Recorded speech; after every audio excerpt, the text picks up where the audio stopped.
ഇന്ന് നാം ധ്യാന വിഷയമാക്കുന്നത് ഉൽപ്പത്തി പുസ്തകം 1-ാം അധ്യായം 2-ാം വാക്യം. ദൈവമായ കർത്താവ് ആകാശവും ഭൂമിയും സൃഷ്ടിച്ച നാളിൽ ഭൂമി രൂപരഹിതവും ശൂന്യവുമായിരുന്നു. ആഴത്തിനു മുകളിൽ അന്ധകാരം വ്യാപിച്ചിരുന്നു.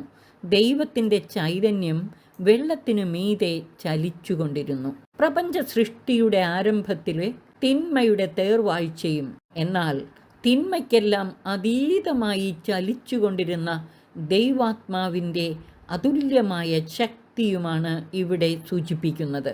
രൂപരഹിതവും ശൂന്യവും എന്നതുകൊണ്ട് അർത്ഥമാക്കുന്നത് മനുഷ്യന് വാസയോഗ്യമല്ലാത്ത ഭൂമിയുടെ അവസ്ഥയാണ്. ആഴത്തിനു മുകളിൽ അന്ധകാരം വ്യാപിച്ചിരുന്നു എന്ന് പറഞ്ഞ ശേഷം ഉടനെ തന്നെ ദൈവത്തിൻ്റെ ചൈതന്യം വെള്ളത്തിനു മീതെ ചലിച്ചുകൊണ്ടിരുന്നു എന്ന് പറഞ്ഞിരിക്കുന്നു. അന്ധകാരം എന്നതുകൊണ്ട് ഇവിടെ അർത്ഥമാക്കുന്നത് തിന്മയുടെ ശക്തിയെ ആണ്. ദൈവാത്മാവ് ഈ അന്ധകാരത്തിന് മുകളിൽ ചലിച്ചുകൊണ്ടിരുന്നു. അന്ധകാരത്തിൻ്റെ ശക്തി ഒരിക്കലും ദൈവത്തിന് മുകളിലായിരുന്നില്ല എന്നും ദൈവത്തിൻ്റെ മേൽ ആധിപത്യം സ്ഥാപിക്കുവാൻ ഒരിക്കലും തിന്മയ്ക്കു കഴിയുകയില്ല എന്നും ഉറക്കെ പ്രഖ്യാപിക്കുകയാണിവിടെ.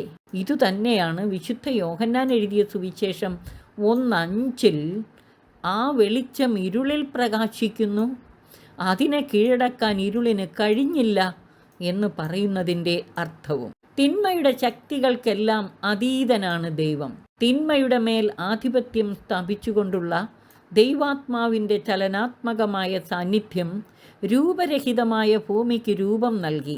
ജീവൻ്റെ അധിവാസത്തിന് അയോഗ്യമായിരുന്ന ഭൂമി ജീവയോഗ്യമായി തീർന്നു.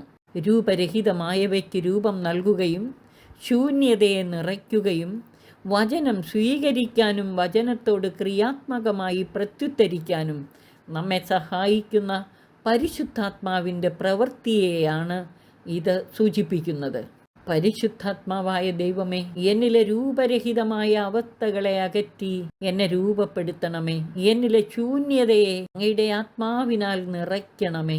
വചനം സ്വീകരിക്കാനും വചനത്തോട് ക്രിയാത്മകമായി പ്രത്യുത്തരിക്കാനും ഫലം പുറപ്പെടുവിക്കുവാനും എന്നെ സഹായിക്കണമേ എന്ന പ്രാർത്ഥനയോടെ നമുക്ക് തൃപ്പാദത്തിലിരുന്ന് ധ്യാനിക്കാം. സർവശക്തൻ നമ്മെ സഹായിച്ച് അനുഗ്രഹിക്കട്ടെ. ആമേൻ.